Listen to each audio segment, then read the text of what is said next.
Following the Avengers' success at the close of Endgame, we find Thor seeking a more peaceful path before being called back into action. He's recruiting Valkyrie, Korg, and Jane Foster, who has become the mighty Thor, in an effort to stop Gorr the God Butcher from eliminating all gods. First of all, this movie is a huge disappointment. The movie has all the necessary ingredients for a fantastic film, especially after the success of its predecessor, which was surprisingly decent. Not only the director is back, it also features Christian Bale and Natalie Portman. Unfortunately, this movie makes all kinds of wrong choices. It might have been at least a good road trip film, but it's undercut by characters who somehow have some personality problems.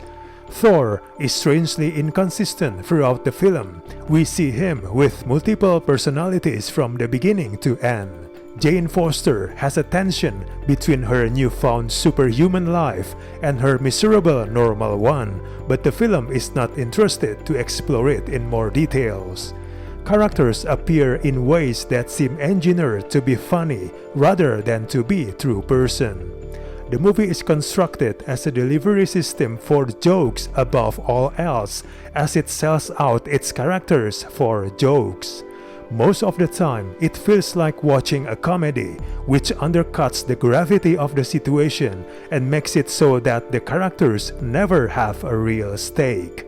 The constant dribble of jokes and jabs undercuts any attempt at plotting an emotional arc.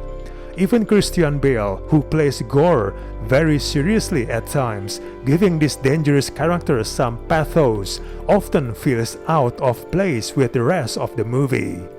This is a film practically begging for a darker and more poignant vision with emotional resonance. Yet, the movie is catering to its most juvenile instincts and seemingly more interested in pop culture than pathos.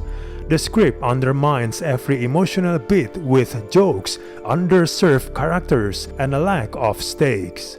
Most of the times, it really feels like there's no world the characters are interacting with. There's a tepid romance that must be pursued related to the lost relationship between Thor and Jane that takes up a bunch of screen time. The overall pacing is problematic as the movie feels really rushed and the vision is so muddled. The visual effects is inconsistent. Sometimes it's good, but there are times when you can see the effects used on the actors' bodies for their costumes, which is widely distracting. The movie eventually arrives at its ultimate payoff, which in terms of thrilling action set pieces or legitimate emotional catharsis is unfortunately very cheap.